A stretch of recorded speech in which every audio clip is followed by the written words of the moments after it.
नमस्कार.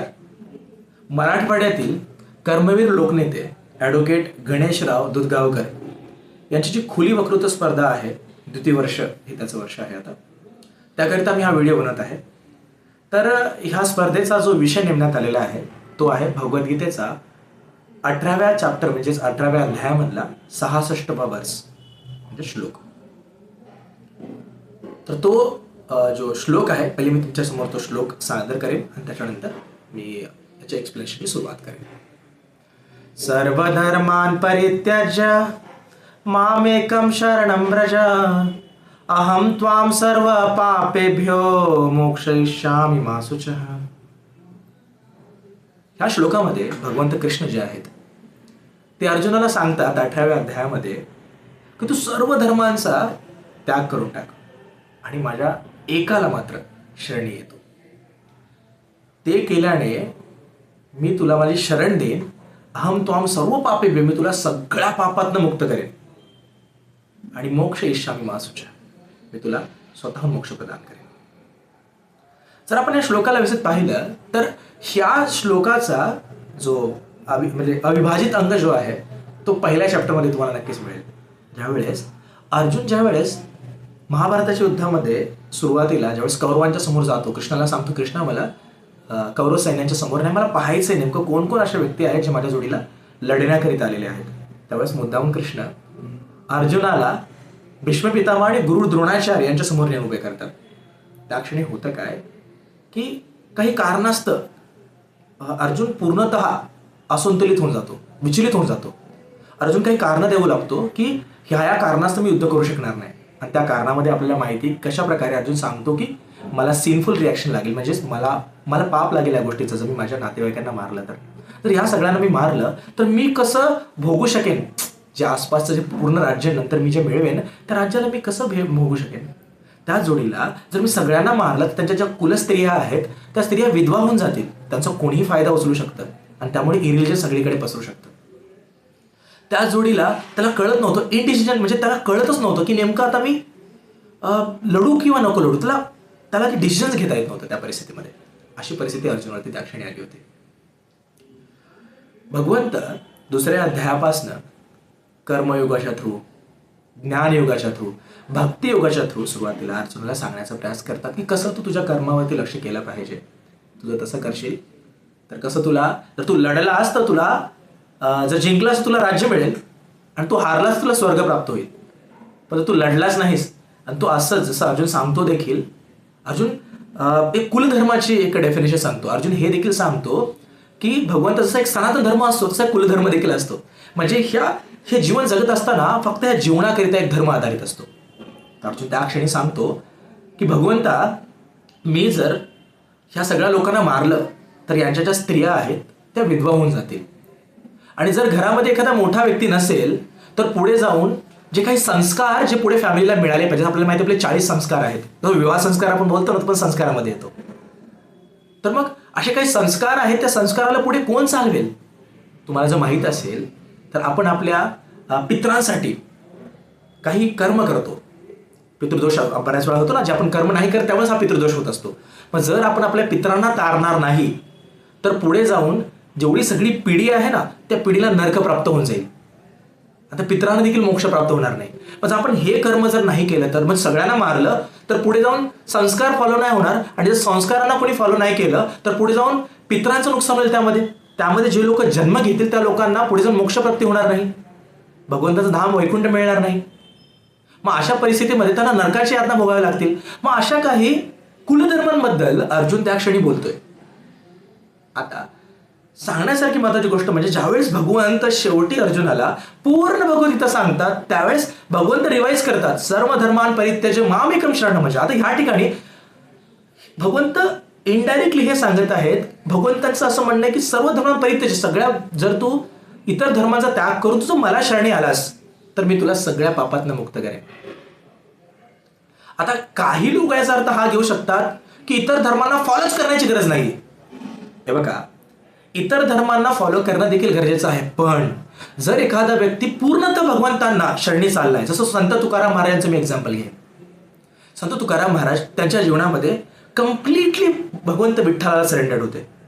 त्यांच्या मस्तकाशी म्हणजे त्यांच्या चरणाशी आपलं मस्तक नेहमीच ठेवत होते, तुम्हाला माहित असेल तर संत तुकाराम महाराज सांगतात की ह्या भक्ती मार्गावरती चालत असताना आपल्याला इतर गोष्टींची काळजी करायची गरज नाही. आपण कम्प्लिटली विठ्ठलाला फक्त सरेंडर असलो पाहिजे. विठ्ठलांच्या चरणांची शरण आपण कम्प्लिटली घेतली पाहिजे. त्यामुळे जर संत तुकाराम महाराजांचं आयुष्य आपण पूर्णतः पाहिलं तर त्यांनी कधी सुद्धा चोरी सकारी किंवा इतर मार्गातनं पैसे कमवण्याचा प्रयास नाही केला. कुठल्याही इतर धर्मांची शरण नाही घेतली. त्यांनी नेहमीच आणि नेहमीच विठ्ठलाला शरणी जाण्याचा प्रयास केला. मग इनडायरेक्टली भगवंत हे सांगतात की इतर धर्म आहेत, पण ते धर्म जे आहेत ते ह्या जन्मानुसार संपू शकतात. पण जर तू डायरेक्टली माझी शरण घेतलीस ना तर मी स्वतः जिम्मेदारी घेईन तुला ह्या सगळ्या पापातनं मुक्त करून तुला मोक्ष देण्यासाठी. त्या ॲबिलिटीचा मी तुला बनवेन, असं भगवंत ह्या क्षणी सांगत आहेत. तुम्ही शास्त्रामधले बरेचसे एक्झाम्पल पाहू शकतात. शास्त्रामध्ये एक श्लोक देखील येतो, त्या श्लोकामार्फत मी तुम्हाला सांगेन. श्लोक असा आहे की अहो बकियम स्तनकालकूटम जिग्गाम सया पायदाप्य साध्वी लेभेम गतिम धात्री चिंतात तोन्यम कंवा दयालु शरणं व्रजेमा कंवा दयालु शरणं व्रजेमा कंवा दयालु शरणं व्रजेमा. ह्या ठिकाणी हा भागवतमध्ये हा श्लोक येतो. तर ह्या श्लोकमध्ये असं सांगण्यात आलेलं आहे की एक पूतना नावाची राक्षसी असते जी भगवंत कृष्णाला मारण्याकरिता जाते. आता मारण्याकरिता जाताना ती काय विचार करून जाते की माझ्या स्तनांना विष लावून जाईल, म्हणजे कृष्ण जर माझ्या स्तनांवाटे दूध पितील ना तर ते त्या विषामुळे मरून जातील. ह्या भावनेमुळे ती जी राक्षसी असते पूतना ती भगवंतांना विष देण्याकरिता जाते. पण भगवंत काय करतात, भगवंत त्या राक्षसीला अशा प्रकारे समजून घेतात की बाबा कमीत कमी ही राक्षसी मला दूध तरी पाजण्याकरिता आलेली आहे. आणि त्याच्यामुळे भगवंत त्या स्त्रीला धात्रीचं स्थान देतात. धात्री म्हणजे आईसारखं एक स्थान असतं. ते वैकुंठामध्ये भगवंत त्या धात्रीचं स्थान त्या राक्षसीला देतात, फक्त तिची एक साईड पाहून की बाबा कमीत कमी ती मला दूध पाजण्याकरिता तरी आलेली आहे. विचार करा, जर भगवंतांना एखाद्याने इनडायरेक्टली म्हणजे असं सोंग धारण करण्याचा प्रयास केला की भगवंत मी तुला दूध पाजायला आलेली आहे, तर भगवंत एखाद्यावर तेवढी कृपा करू शकतात. जर एखादा व्यक्ती खरंच जर पूर्णतः भगवंतांना शरणी गेला तर त्याला इतर धर्मांची गरज आहे. मी हे सांगत नाही इतर धर्माला फॉलो करणं गरजेचं नाही, पण त्यापेक्षा महत्वाचं हे आहे की जर तुम्ही डायरेक्टली जर भगवंतांना शरणी जाऊ शकला तर त्यापेक्षा जास्त चांगलं काहीच नाही. तुम्ही आणखीन बरेचसे एक्झाम्पल पाहू शकता. ज्या क्षणी भल्या सभेमध्ये द्रौपदीचे वस्त्रहरण करण्याचा प्रयास करण्यात आला त्यावेळेस तिने इतर धर्मांना पालन करण्याचा प्रयास केला. ती त्याच्या पतींपाशी गेली की मला तुम्ही वाचवा. ती तिच्या वरिष्ठांपाशी गेली, ती द्रोणाचार्यांपाशी गेली, ती भीष्म पितामहाशी गेली, ती कृपाचार्यांपाशी गेली, धृतराष्ट्रापाशी देखील ती गेली. सगळ्या धर्मांना फॉलो केला. त्याच्यावेळेस तिला कळालं की खरंच भगवंतांशिवाय अल्टिमेटली कुठला धर्म कामाचा नाहीये. त्यावेळेस तिने काय केलं, तिने दोन्ही हात वरती करून परमेश्वराला आवाज दिला. आणि परमेश्वराला आवाज दिला, मग काय झालं, परमेश्वर स्वतः तिच्या हाकेला धावून आले आणि हवी तेवढी साडी तिला प्रदान केली. सांगायचं तात्पर्य हे आहे की जर आपण खरंच भगवंतांची शरण घेऊ तर ह्याच्यापेक्षा मोठा धर्म दुसरा कोणता नाहीये. इतर धर्मांना खोटं म्हणणं किंवा इतर धर्म नाही आहेत हे म्हणण्यापेक्षा जर सर्वोपरी धर्म स्वतः भगवंत कृष्ण जर भगवद्गीतेत सांगत असतील तर मला वाटते नक्कीच आपण त्या धर्माला शरणी गेलं पाहिजे, त्या भगवंतांना शरणी गेलं पाहिजे. जर आपण तसं करू तर इतर गोष्टींची काळजी भगवंत घेतील. शास्त्रामध्ये आणखीन देखील एक उदाहरण येतं. तुम्ही स्वतः चेक करा, सतयुग, त्रेतायुग, द्वापरयुग आणि कलियुगामध्ये जेवढे राक्षस आले सगळ्यात ताकद राक्षस कोणता होता, त्याचं नाव होतं हिरण्यकशिपू. हिरण्यकशिपू असं म्हटलं जातं, ज्यावेळेस हिरण्यकशिपू सूर्याकडे पाहून अशा तिरक्या डोळ्याने रागावून पाहायचं ना तर सूर्य सुद्धा त्याचं तेज कमी करायचं, एवढी ताकद होती हिरण्यकशिपूकडे. तशा हिरण्यकशिपूला देखील मारण्याची क्षमता नरसिंहदेव म्हणजे भगवंत कृष्ण ठेवतात.